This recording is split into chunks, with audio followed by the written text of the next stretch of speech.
Welcome. This is Andor Live, a place for organizing. This is Sam Chavez with the Roots of Change podcast, and we should be officially live on YouTube and LinkedIn, as well as we've got some folks here in the studio with us.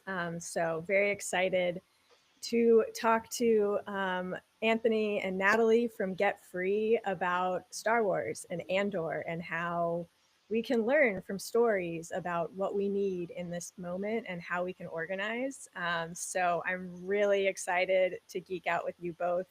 I shared this before we started recording, but May 4th is my birthday. And so I am extra a Star Wars geek. So yeah, I'm just excited to get into it with you, and I'd love for you guys to just introduce yourself and also talk about where did you first learn about Star Wars? Like, what's your Star Wars origin story? Natalie, I'll start it off with you. Yeah, thank you so much for having us. Super excited for this conversation. My name is Natalie Green. I use she, her pronouns. I'm a volunteer with Get Free, and we'll talk a little bit more about what Project Fulcrum is. But I'm a volunteer leader with that as well.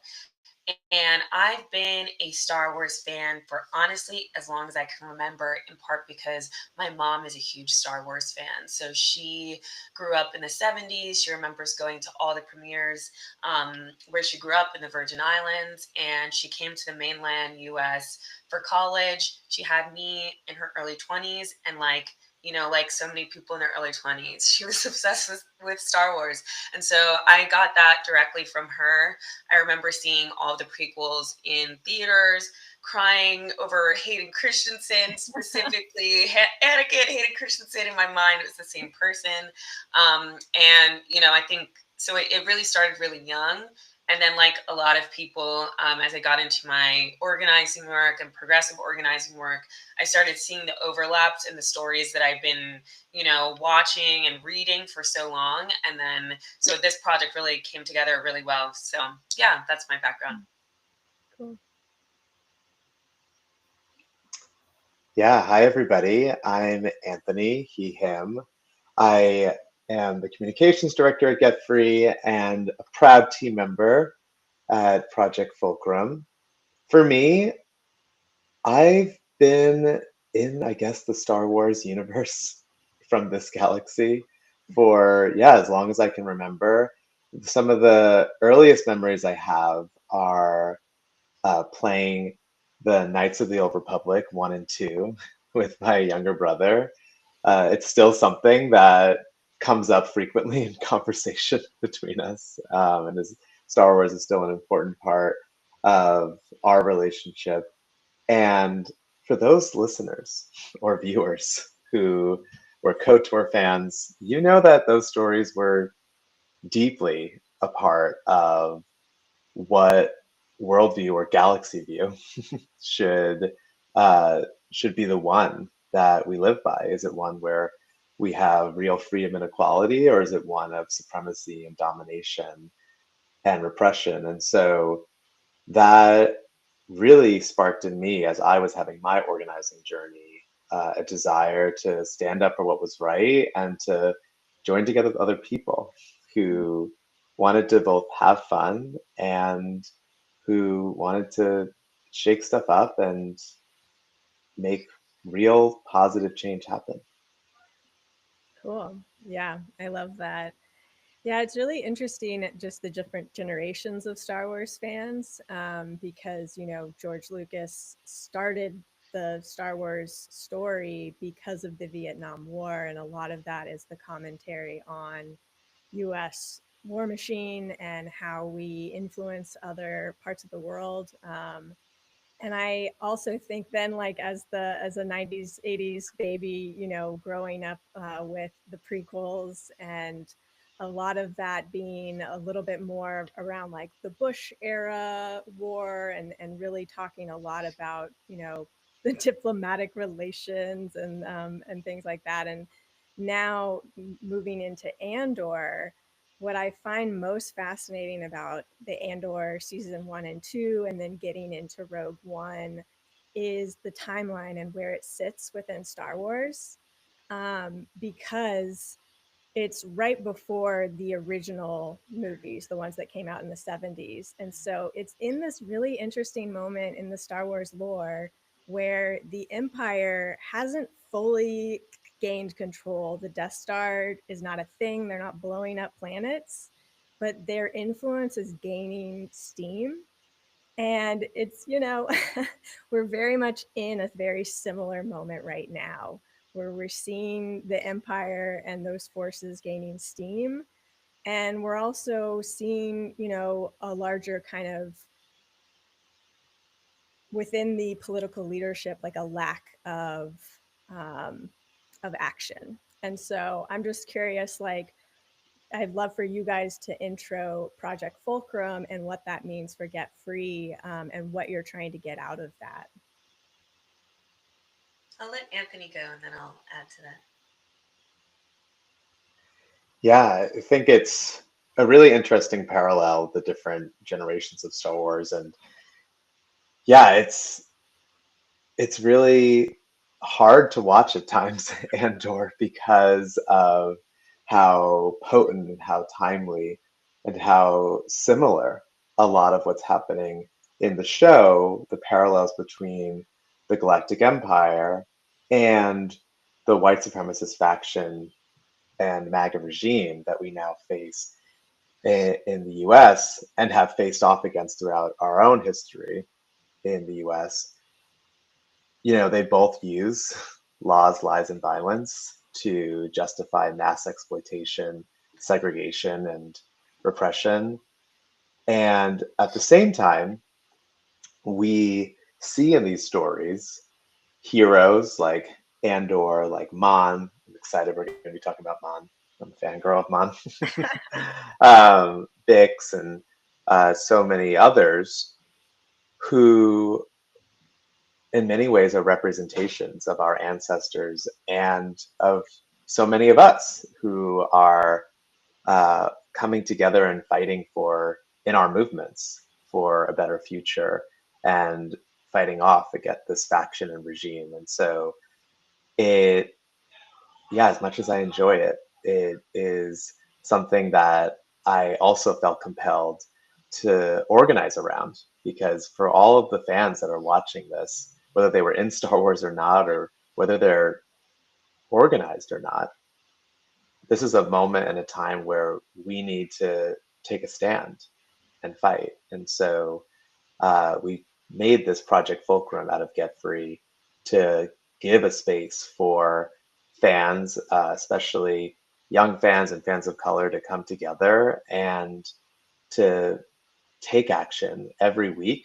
We'll get more into that about some of the fun components of this project, and ultimately to be a part of this movement in real life. I'll pass it to Natalie. Yeah, and I just want to kind of plus the kind of ways that the Galactic Empire operates in Andor and Star Wars and the overlap with what we're seeing in our country right now.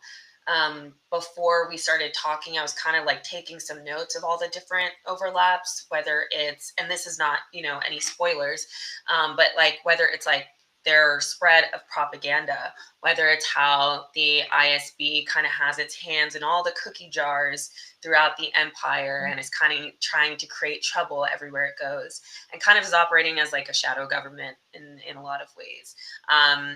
Whether it's like the suppression of speech, whether it is the suppression of political, like being politically outspoken, the culture of fear that people have. And yet, and those are a lot of things that we're seeing happen right now. But at the same time, Star Wars is also, like, to me and to a lot of fans, the first introduction we had into like resisting fascism. Like this idea of resisting fascism, the first time I ever saw it was in Star Wars. And Andor, I think Andor season 2 really presents this really great opportunity for us to galvanize, all these people who are watching this Star Wars story about an anti-fascist rebellion, and get them to see the parallels between what's going on in the Empire and what's going on here, to see the parallels between what's going on, or like to see the parallels between, the resistance and rebel leaders in Andor and kind of movement leaders that we've had in the United States and around the globe.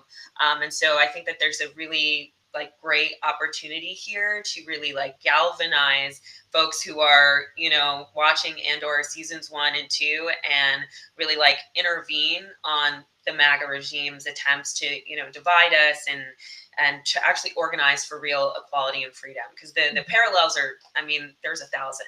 It's really shocking how many there are, but I think there's also a lot of hope in that, to see that against such a terrible, racist and violent regime, that people were able to fight back. And we know that because we know how the story goes. Yeah. Yeah. No, I love that you bring it back around to that, because I think one of the things that drew me to Star Wars is that kind of rebel spirit, that spirit of the resistance with the Force, because it was something that I really didn't see when I was growing up in Dallas, in Texas, in like a very conservative world. And like my origin story is that, I really think that Star Wars is so important for us because stories are so important for us. Like, we are in this movement, what we're trying to do is build something that has never come to be. We're trying to build a multiracial democracy, a multiracial world where we have liberation and sustainability at the core. And we have to use stories to imagine that, because that's how humans learn, that's how we adapt, that's how we grow. And I think so much right now we're telling the wrong stories. We have a lot of folks who are really trying to push their own stories on us. And for Star Wars to be that voice, to be like, you can dream it and it can be real. Um, I'm curious, like, to bring folks in the chat into this. Definitely let us know what parallels you're seeing. Mashika just said, I recognize the parallels between Andor and our current reality, which makes it even more difficult to face. Everyone dies in Rogue One. Spoiler, sorry. Everyone, it's hard to use the series as a platform for hope when it's a direct indication of how likely it is that we will lose. Generations later, we will win, but we will continue to lose until they do. So, how do we create a better ending? Great question. Not to like put any of you guys on the spot, but do you either of you want to pick that up? Well, I can give it a start. It's like the question that Right. has been asked here. How do we create a better ending and really a better future, a better next chapter? Because if it's better, it's not going to be the end. And so the something that we hold deeply at Get Free is that transformative change happens when we have mass-based organizations. So in our history, that's the abolitionist movement, the labor movement, civil rights movement, and in Star Wars, the rebellion ultimately, the alliance becomes a mass-based movement across the galaxy. And wielding that power of the people that they have taking action in order to leverage that power and spread the common sense that they want the public to understand. So they visibilize that through actions. That's a topic we discussed in our weekly newsletter this week about how the rebels are learning to do that in Andor. And lastly, to ultimately build the political power they need to rewrite the rules. And along the way, I think that there are, in our own history and in Andor, we see the many challenges that can come up in and outside of the movement to making sure that we get to that better future.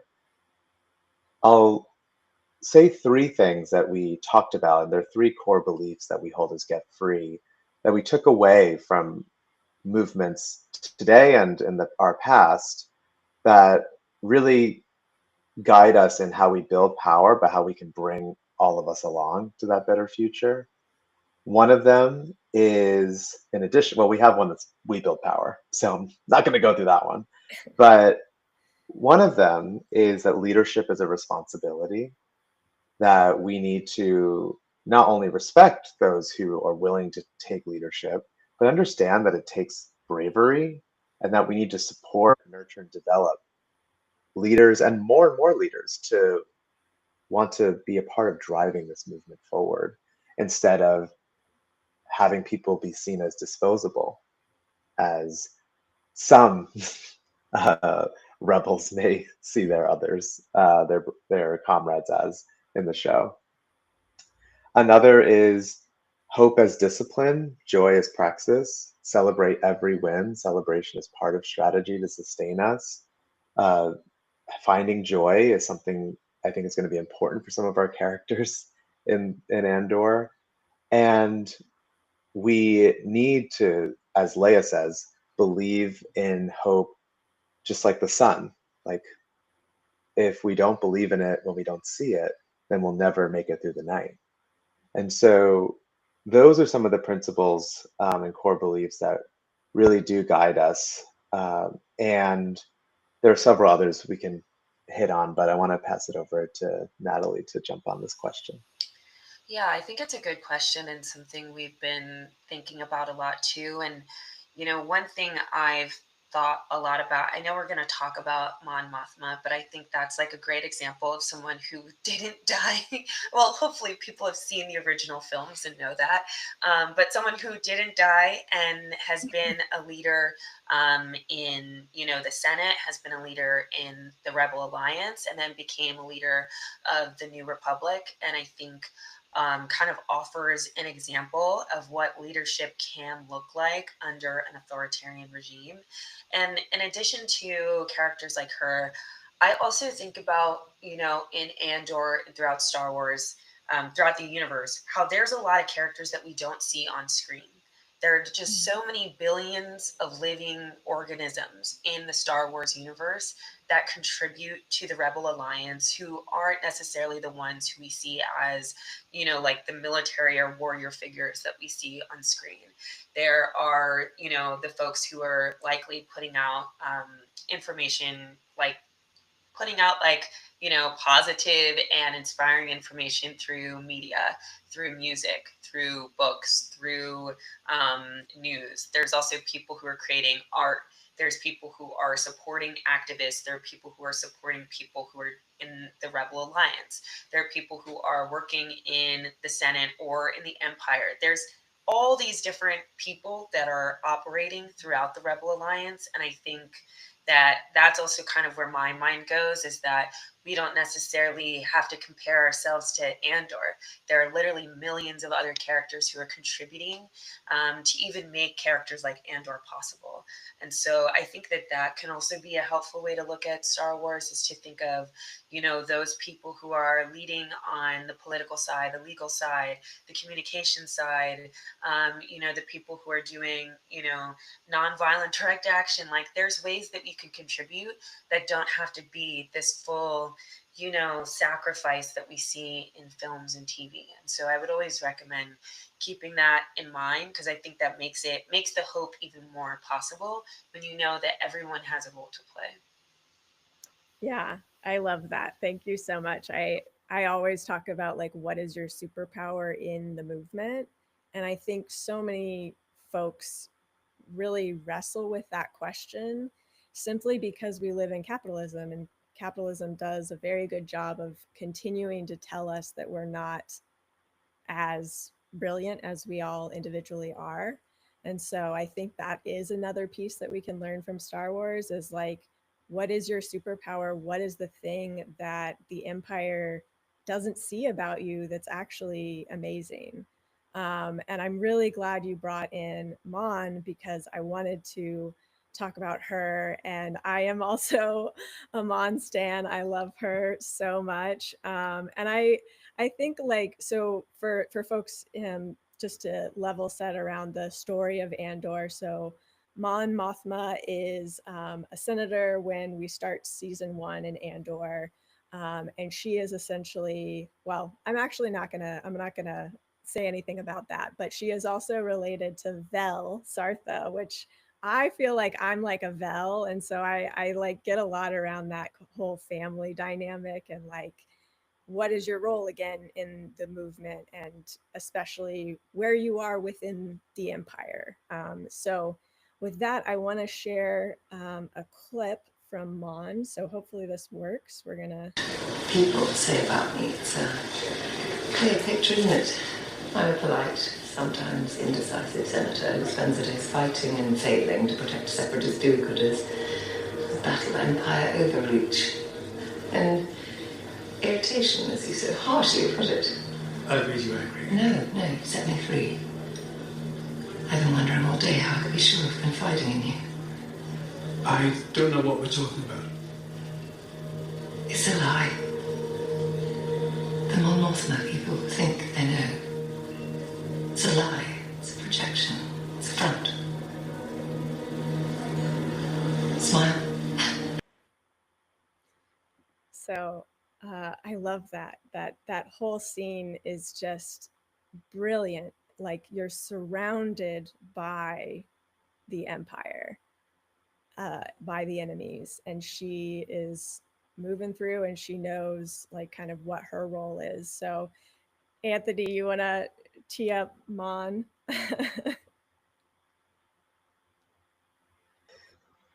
Happy to. Yeah, I'm a fangirl for Mon Mothma. um, yeah, that clip from season one really stuck with me. I thought a lot about that scene. And I think right afterwards, she says to her friend, maybe lover, that she learned from Palpatine to like have the stone in one hand and the dagger underneath. And what she means, I took away at least from that, is of course she is wanting to have moral leadership and support a movement for freedom in the galaxy. Of course, he had very different aims. But what she was taking away, many things that she took away, was that she realized the importance of the message and the visuals, the story that you put forward and that you tell in service of mobilizing and persuading the people you need to do what we need to do. And so in that case, I think Mon is really demonstrating how seriously we need to take that part of our strategy, and that doing so in the right way not only protects us in the moment, but empowers us to win down the line. I could say so much more about Mon, but Natalie, what's on your mind? Yeah, I mean, I kind of shared my initial thoughts earlier. I think that Mon Mothma as a character, I think, is a really great example of someone who uses her power in benefit of like a larger cause. Because like something I think about is easy, how much easier her life probably could have been if the moment we turned into a galactic senate, she was like, I'm done. Actually, yeah, I'm gonna go back to my nice little rich house, nice little rich life. Like that's a decision that she could have made. But instead, she decided to use the position of power that she had to continue to fight and to uplift, underground resistance organizing, and to help fund underground resistance organizing. And so I think I have a lot of respect for her as a character for actually sticking through it and through all the threats, some of which we haven't seen yet, but I can kind of like assume the things that'll happen between now and A New Hope. And so I have a lot of respect for her for that. And I also think that there's something really important about someone in a position of leadership being very intentional about supporting organizations and people that are building a resistance across backgrounds, across races, in this case, species. I think that's a really important part of the Rebel Alliance. And we see this in A New Hope, where it's like you see so many, it's a lot of humans, but you see a lot of different other species too. And I think that's something we really want to model in Get Free and in our organizing in this country is to be organizing around different races, around different backgrounds, around different classes, and really still be all organizing around equality and fighting back against this white supremacist faction. And so I think that's something that, we can learn as like Star Wars fans, is that importance of really building this very wide, diverse, spread out coalition to fight back against the empire. Because if we're all, if we're only relying on politicians to help us, that's not going to work. If we're only, like relying on small groups that are not very popular and don't know how to communicate to large groups of people, that's not going to work.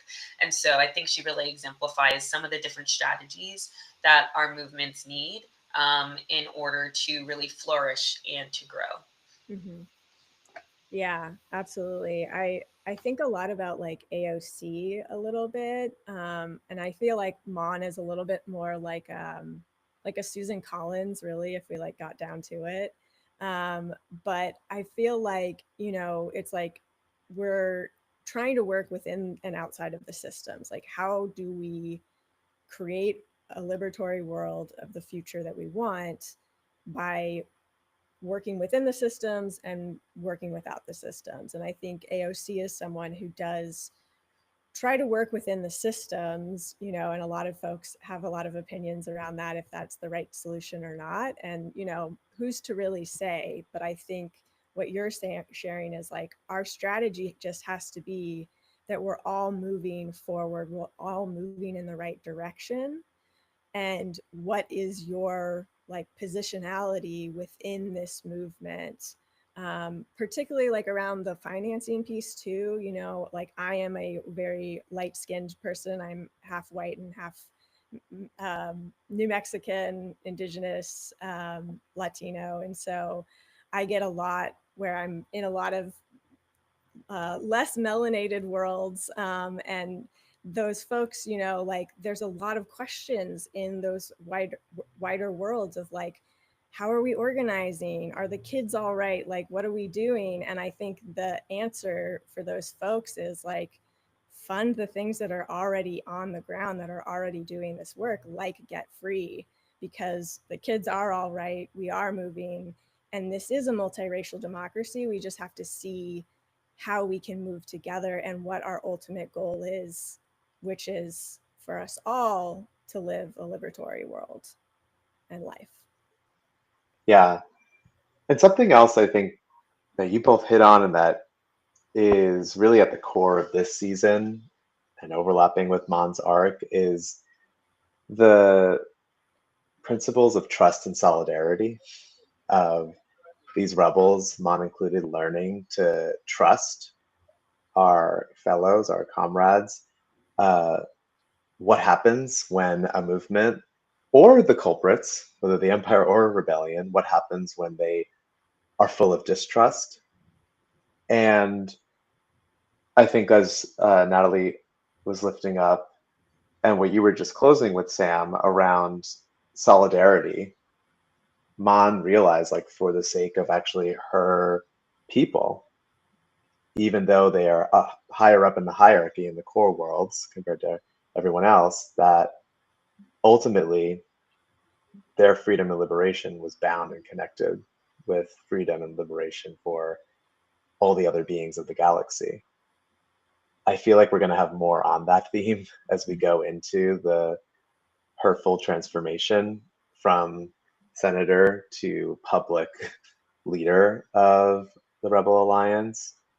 And I think another thing that's really key in her lineage that she shares with Bail Organa, with Padme Amidala in this galaxy, is trying to maneuver between inside and outside game and figuring out what is her role and how does that complement how we build power and shift and how we make sure our strategies are not solely having all of our eggs, for instance, in the Senate, um, but also about translating that passion we have for the cause to a compassion for one another. She says multiple times in these latest episodes, like, we need to live, not just survive if we're going to win. And she checks in on, like, how are people actually doing compared to, say, Luthen. Well, maybe Luthen's coming around a little bit, but compared to others in this show who don't really focus on the well-being of their people to stay in this work. Natalie, do you want to share anything else? I definitely want to move us into Namik's manifesto, but anything to close out Mon's story arc? No, I don't think so. I think we hit on a lot of it, and I'm just excited to see where. I mean, we know, like I said, we know where her story goes, but I think the growth of her as an advocate and like an advocate for, you know, her planet as well as planets throughout the galaxy. I'm just excited to see that transformation and what Andor decides to show as those specific points, and see how they do or do not parallel with, moments that people might have had in this country, in terms of like rethinking their position on Trump or rethinking their position on things like immigration and racial justice, because I think that we are in a moment where we are having a reckoning with like what the reality is of living under a Trump regime. And so I'm very curious to kind of see how that plays out in the show. Yeah, absolutely. Yeah, and as I'm getting this clip up, I feel like one of the things that's like so important with the Star Wars universe is, the Force, and it's not as prominent in Andor because the Jedi have been eradicated, but there is this sense of like the solidarity and the resistance. We need that kind of deeper knowing, that deeper spirituality, and the joy and the rest and the activism that we talked about, that Anthony, you brought up. Because yeah, like even Mon, like I'm not going to give away anything on the second season, but I feel like she's had a little bit of an arc around the joy part of it, that like, yes, the world is on fire and we all have to live. And like part of our goal with liberation is that we all live in liberation. And that includes us, the people who are putting our lives on the line. And so if you're an activist, if you're a movement leader, definitely take care of yourself and make sure you're supporting yourself through these harder times. So with that, I'm going to play this clip from Nemik's. I say his name. Someone say his name. I say Nimic, like the way Nemik. you said it the second time. That's how I say Okay, it. Yeah. thank you. His manifesto, which we hear at the end of season 1, and this is what. Yeah, I guess I don't think there's that much to preamble. So here we go. It's a little bit of a longer clip. There will be times when the struggle seems impossible. I know this already. Alone, unsure, dwarfed by the scale of the enemy. Remember this. Freedom is a pure idea. It occurs spontaneously and without instruction. Random acts of insurrection are occurring constantly throughout the galaxy. There are whole armies, battalions that have no idea that they've already enlisted in a cause. Remember that the frontier of the rebellion is everywhere, and even the smallest act of insurrection pushes our lines forward. And remember this. The imperial need for control is so desperate because it's so unnatural. Tyranny requires constant effort. It breaks. It leaks. Authority is brutal. Oppression is the mask of fear. Remember that. I know this. The day will come when all these skirmishes and battles, these moments of defiance will have flooded back to the Empire's authority, and then there will be one too many. One single thing will break the siege. Remember this. Try.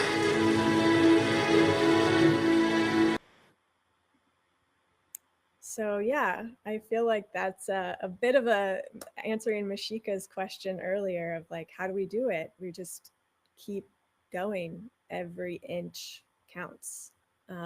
Natalie.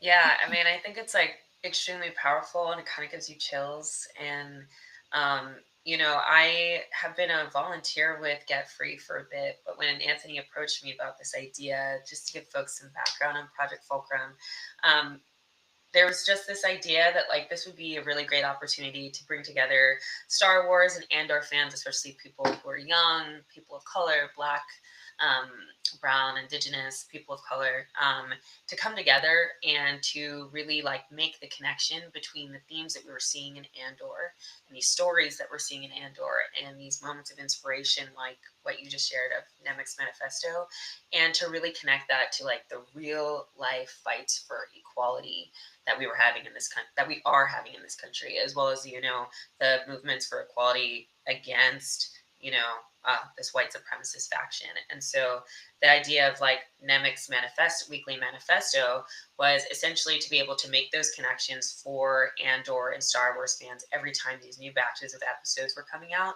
and then also to give people a call to action so that they could also fight the fascism and the authoritarianism that we're seeing here in the US. And so yeah, I mean, I'll let Anthony talk about like how this idea sparked for him, but I know that for me, as Star Wars fans, especially Star Wars fans who are into organizing, we often talk about how Star Wars and organizing overlap, but we don't get into the details. And I think this like Nemec's weekly manifesto and this Project Fulcrum is like one of the first projects I've seen that like gets into the details of the nitty gritty of like how this storyline, this line that you saw in last night's episode overlaps with this exact thing happening now. And here's how the situation these characters that you love relates to the situation that people in this country are dealing with now, and here's how you can take action. And so yeah, like I literally I still feel the chills in my cheeks a little bit listening to that. But yeah, it just kind of reminded me of like the reason that we started this was to really bring Andor fans in, because if you're a fan of Andor, you get these themes, and we really wanted to make that connection even deeper. What do you think, Anthony? I need to get Nemec's manifesto on a shirt. That scene, I need to get that on the back of my shirt or on a hat, I will buy that if Get Free has it. And Natalie was one of the first people I went to when I was sitting. I think I was just reading some comments or something, and from there have always been parts of the fandom that have talked about the political implications and how to reckon with that and maybe take action on it in real life. But I was just seeing all of these comments from folks who were just a bit in despair and despondency around how other people could not fully understand or be taking action at this moment. And I was sitting there and was like, well, I'm a person, I'm a Star Wars fan.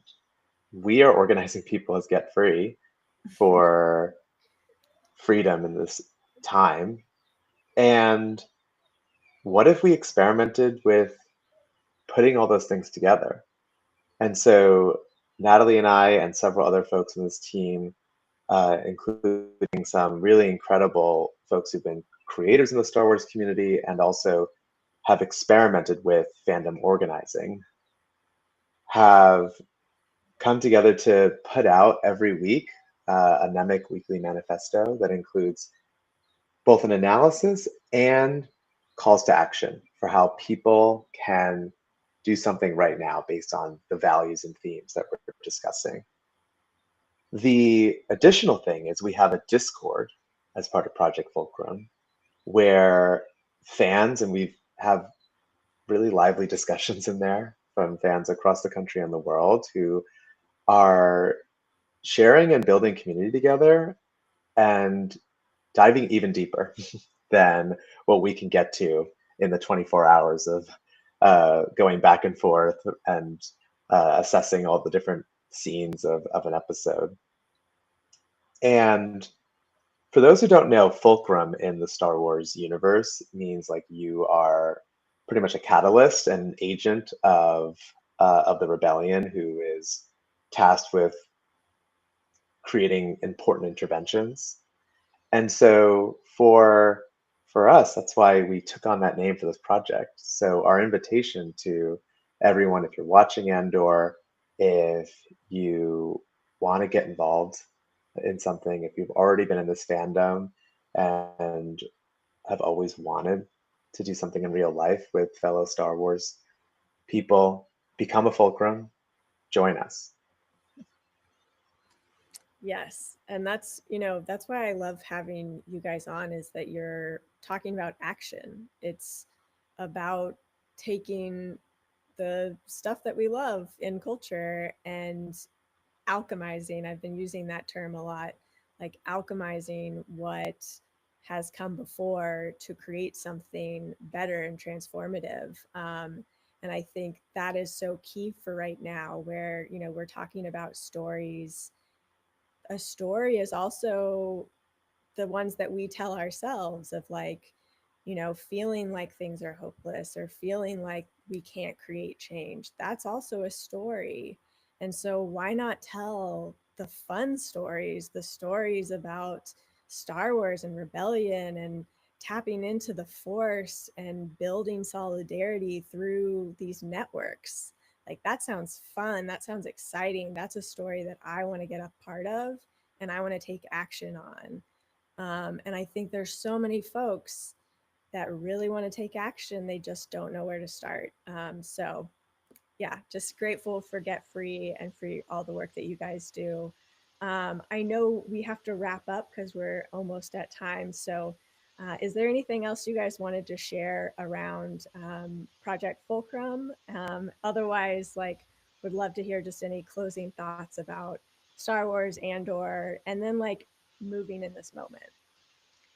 I mean, I'll just say, I know we've talked about it throughout, but what Anthony just said reminded me, which is like the Star Wars fandom is like one of the biggest, most diverse fandoms in terms of it includes people from different races, backgrounds, generations, as we talked about in the beginning. And these same generations, backgrounds, races are the exact types of communities that like this Trump regime is going after.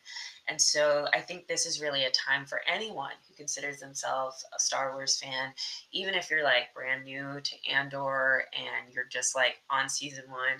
On our Discord, we have spoilers only chats. And so if you want to just like be around like minded folks who care about Star Wars and understand that connection between Star Wars and, the political reality we're in now, I think Project Fulcrum is for you. Because, yeah, there's so many people who've been having these conversations for a while. And I think that this is like our moment to get really organized together and to really organize across race and class and gender and generations. And so I just want to name that, the folks who have been a part of these fandoms for a while are the same, we're in the same communities that are being attacked right now. So this is a really good opportunity for us to come together and use culture and art to, get people more involved in politics, because that's really where people live. People live in the culture, people live in the art. Not everybody lives in the politics. So I would say anyone who's a Star Wars fan, this is like really something you should check out.